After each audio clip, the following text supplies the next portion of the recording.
Підтримайте наш канал на канапі. Підпишіться. Приблуда із життя дитячого будинку. Гу-гу, трубить над ним вітер, бляхою гримить. Гу-гу. А осінь угорі темні хмари над ним у отару зганяє. Хмари дощем його січуть холодним. Хмари дощем його поливають. А кругом нього смітник. Кругом бур'яни сухі свистять, кругом дереза. І вікна биті в ньому перебиті, і дах латаний перелатаний, і сам він увесь такий закурений, обідраний, сумний. Гу-гу, вітер над ним. Та шелесть бур'янами, та брязь вікнами, та гур-гур трухлими дверима. Отчиняй, а чого тобі губатий? Мчу із поля, мале покоти поле, отчиняй. Курява, темрява, дим. У їдальні коло дверей натовп. Діти, завідующа, якась чужа людина в окулярах, чоловік. Змокріла стіна полупана. Коло стіни стоять двійко дівчаток, зубами від холоду бринять, голісінькі. Чоловік і завідующа люто змагаються, махають руками, кидають один одному у вічі папірець. Діти слідкують, уважні, зацікавлені. Нащо, кажу, ви з дітей одежу поздіймали? Ви дітей попростуджуєте. Це позичене. Ви мусите одягнути їх.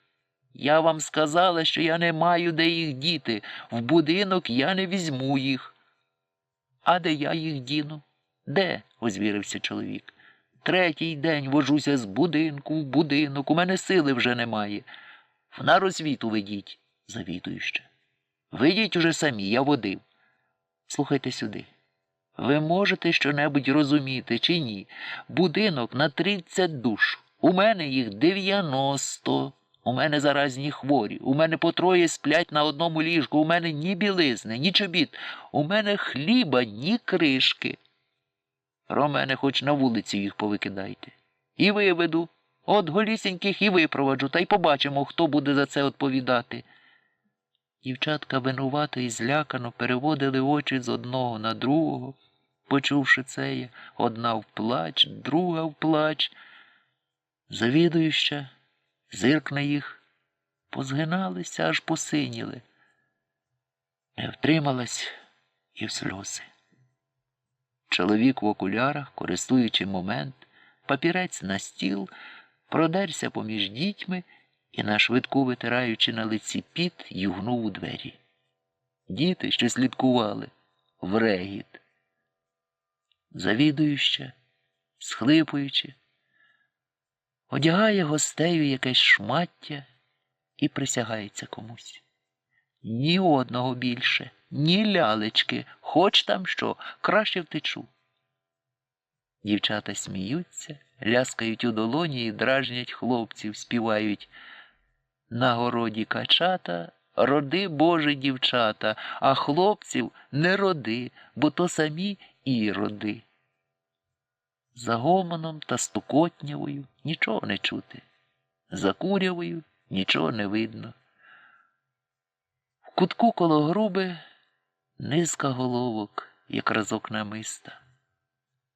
Аж мох на їх повставав, холодно, губи сині, обличчя ніби борошном потрушені, а в борошно повтикані свіжі вишні, очі. Слухають казки, очима поблискують. Каже казку білоголовий хлопчик років 10. Тихо. Пирхснув один від сміху, другий і цілий вибух реготу. Трохи згодом другий, ще дужчий. Підходять до гурту інші. Що таке? Ось коли б ви почули, що оцей хлопець казав. Оглядають хлопця. Марний, обідраний, босі ноги всі в грязі. Та що ж це за хлопець? А й справді, у нас такого немає. Слово друге на допит хлопця. Ти наш чи не наш? Ні, я чужий. А чого ж ти прийшов сюди? А я до вас гулять прийшов. Може, тут є в тебе товариш або брат? Ні, немає нікого. Пильно придивляються до нього, оглядають лахміття, виразки на ногах. З підозрінням. А ти ж не голодающий часом? Хлопець швидко і злякано. Ні, у мене є папа і мама, тут ми недалеко й живемо, на Глибокій. Не ймуть віри. А чого ж це ти босий, коли в тебе є папа і мама? Ви бідні? Ні, чоботи є в мене, тільки мама заховала, щоб я з дому не сходив. То я босий утік. І пальто в мене є, і шапка гарна. Все мама поховала. А як тебе звуть? Мишка. Привітніше. Ну, то що ти, Мишко, казав тут? Розкажи, і ми послухаємо. Мишко заспокоївся, підтяг штани, очі засяяли, аж луна скрізь залящала. Ой, морозе, морозенку, ти славний козаче. З усіх кутків так і гунули всі до гурту. І де ти, Мишко, так навчився, чистий актер? Ану ще. Мишко знову, гребінь із кишені, та як утне на ньому губами, так і пориває до танку, і очі в усіх засяяли, плечима прихитують, та тільки зирк один на одного, шукають, хто б почав. Ну й Мишко. Мишко тягне книжку із стола. Ти читать умієш? Мишко розгорнув книжку, та як диякон у церкви, братіє, та як почав, регочуть, аж хитаються. І де він там вичитав такеє? Хтось через плече зазирнув йому в книжку і знову в регіт. В нього й книжка догори дригом. То ти не вмієш іще читати, Мишко? Цієї зими папа найме мені гебернатку, буде вчить мене. І фортепіано купить, я буду музикант. Усі серйозно перезирнулись. О, не як. Далі й собі. А в нас, казала Параска Калістратовна, оцей буде професор, а цей інженер, а оця і оцей – це будуть артисти. Мало не всі в будинку, як визначила сама Параска Калістратовна, були майбутні великі люди. Всі, що на їх вказували, заклавши руки за спину, спокійно хитали головою, вважаючи, очевидячки, все за їх сказане, за всім відому непохитну істину. Потім хвастались. У нас неабиякий будинок. Ми й французьку-німецьку мову вчимо. Один витяг із-під шафи обдертий підручник, вибив об коліно пельгу з нього і почав розгортати. Ось дивися, Мишко, оце Дерштуль, а оце... Почали вибивати кописткою убитий чугун. Дзвоник мусить бути. Всі зразу кинулись, усе покидали, і як та Галич, з вереском, з криком, ринули в столову. Обідать! Мишко стояв на порозі. Мишко, іди йти до нас обідать. Мишко затурбувався. Ні, я не хочу. Це я так, подивитись. Чому? У нас сьогодні на обід держзуб. Без хліба, без солі й без круп, а зате з кістками. Коло великого щербатого казана стояла підтикана чергова з битим черепком замість ложки. З казана випирали костомахи, ніби в той держзуб вперли цілий коров'ячий кістяк. Пара йшла, як із жлукта. Кличуть: «Іди, Мишко!» Мишко тихо: «Я вже обідав». хтось цікавий. А що ж було у вас на обід? Борщ із м'ясом, і каша молошна, і чай з булкою в накладку, і... Мешко ковтнув слину і замовк. Обідали. Здавалося, парив дощ. Шуміло, плюскотіло, тріщали кістки, торохтіли миски. Ніяких розмов. Лусне десь по лобі ложка.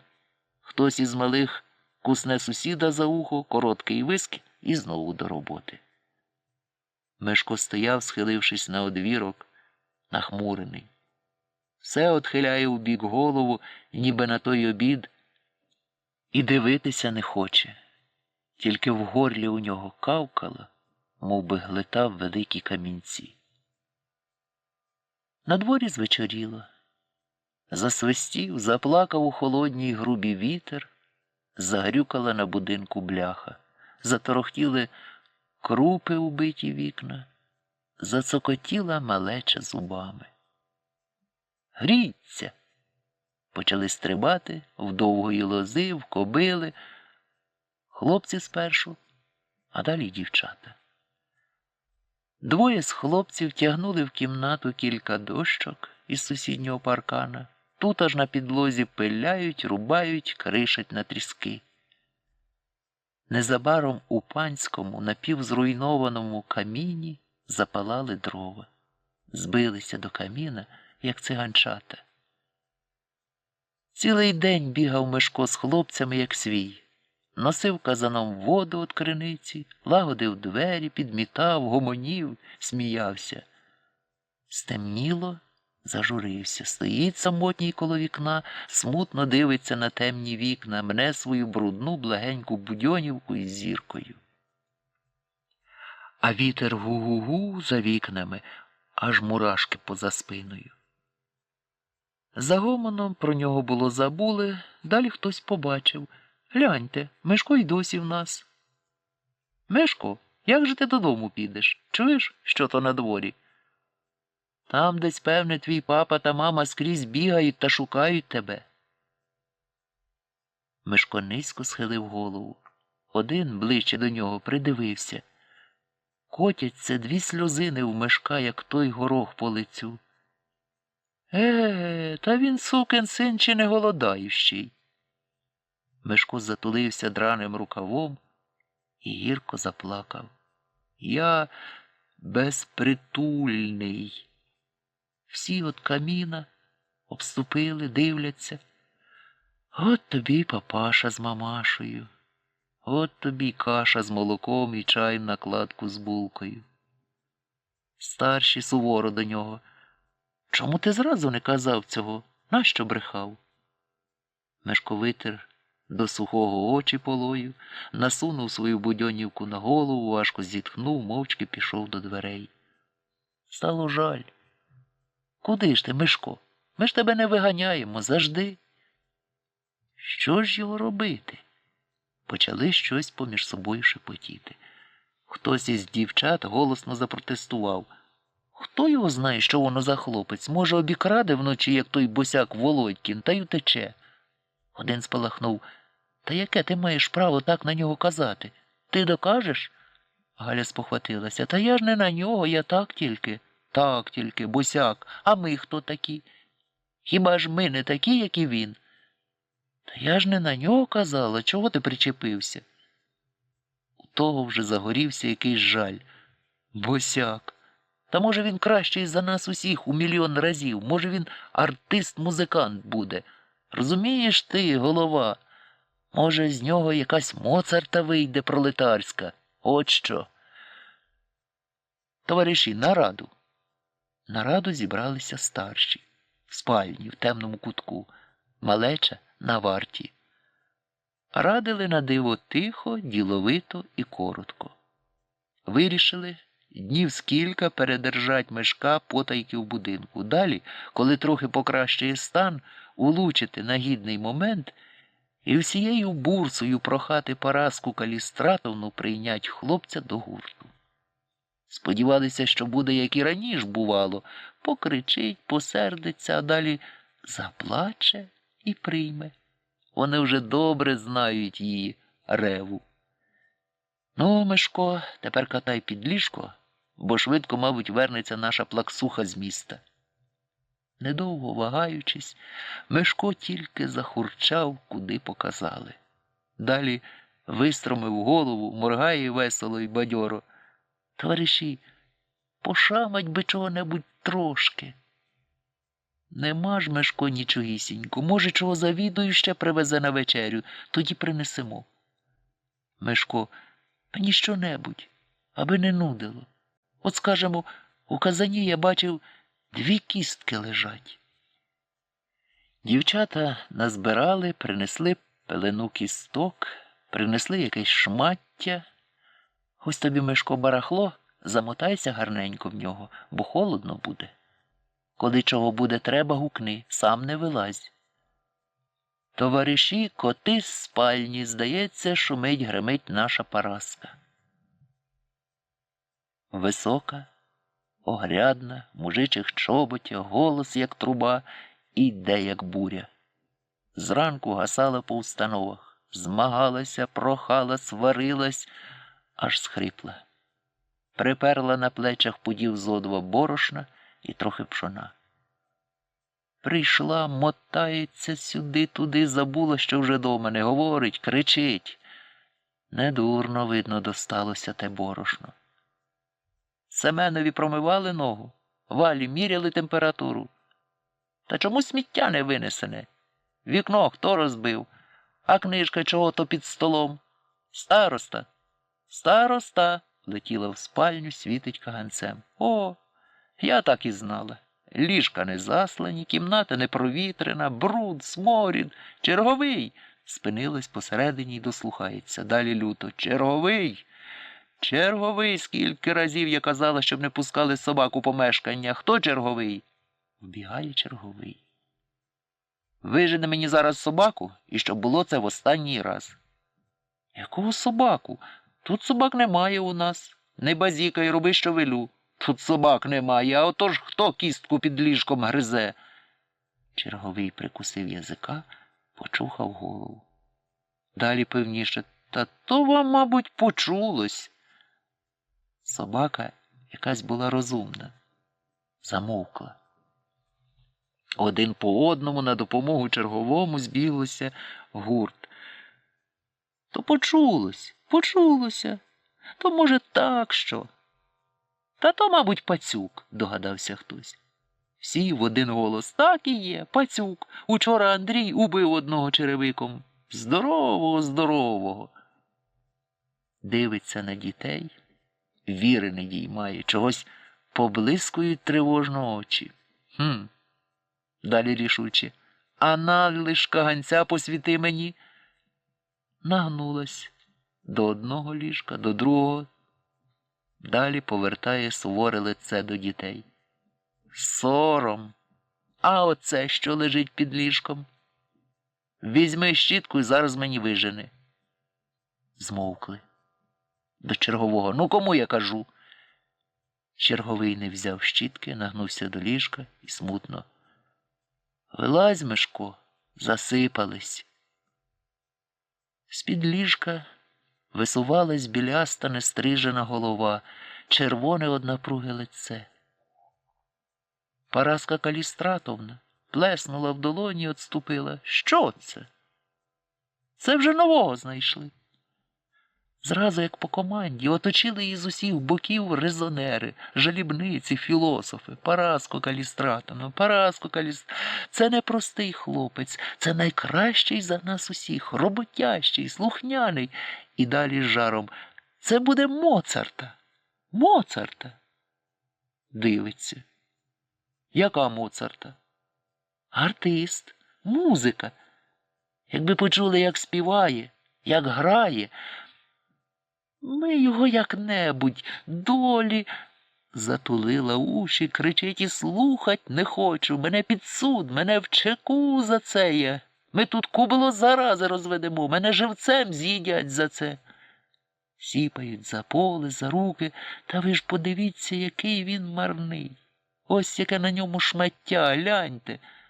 повертали хлопця на всі боки, демонстрували його лахміття. Заплющила очі, одвернула голову. Не чую нічого й не бачу. Проте пильне її око щось загледіло. Зразу: ану стій. Мовчки, поривчасто вхопила, розгорнула на хлопцеві шмаття, що його соромливо і старанно не давав він розгортати. Під дрантям не було сорочки, світились реберця. Схудле, марне тіло було порване, подряпане, скривавлене. Живого не було на ньому місця. Крутнулась, як вихор, помчала в свою кімнату, грюкнула дверима, аж по всіх вікнах злісно брязнули биті шибки. Стало тихо. Десь іздалека мерехтить, догораючи, камін.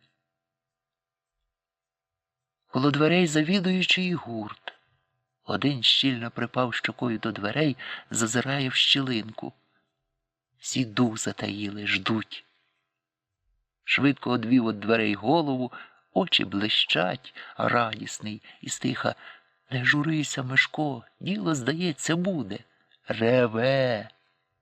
Всі нишком: реве? Так реве, так реве, аж захлинається, аж ніс їй почервонів, витре носа хусточкою, та й знову. Невтримана радість, мов на крилах, підняла всіх, завертіла, тихо, без гуку. Вихором закружило лахміття, довгі рукава, обірвані лацкани, обмотки на ногах. Один водить рукою по руці, як смичком по струнах, другий товче кулаком, як у бубон, у надуту щоку, той у боки, той навприсядки. І тихо, як тіні, тільки хуркає вітер, та шугають, як у метелиці, золоті блистинки, очі. Пострибають, знову заніміють, слухають. Чути за дверима ридання. Виразне, безсумнівне. І знову вихор радощів, ще дужчий, ще бурніший. Хтось подав тривожний знак, і всіх видуло з коридора, як сухе листя. Вийшла умита, спокійна, голос твердий, як криця. Іди сюди, як тебе? Мов розв'язався мішок із гамором, крик, зик, пискотня: Мишко сюди, Мишко, кличуть. Спинила всіх, зібрала кругом себе. Слухайте сюди. Завтра має бути у нас ревізія. Коли яка гава засиплеться, дивіться, показала добрий такий м'язистий кулак. Всі з жаром, з огнем, ніколи в світі. Ось нехай тільки бовкне хто. Замахали кулачками. Подивіться, дівчата, є там у нас у коморі хоч яке-небудь сухе шмаття? Хлопці показували дівчатам носи, язики і басками співали. На городі стовпчики, роди, Боже, хлопчики, а дівчат не роди, бо то самі іроди. Поскулювались, позамотувались, сплять. Усе майбутні зорі нового життя. З темряви убиті вікна летять білі папірці, сніг, деренчать шибки. Вітер над сонними ходить, лахміття торкає, скочить у трубу, прибере живого голосу, заводить, як по нотах. Ой, буде ж нас не-не-не по горах, по долинах, далі дверима, вікнами, залізом на даху. Гу-гу-гу. Підтримайте наш канал на канапі. Підпишіться.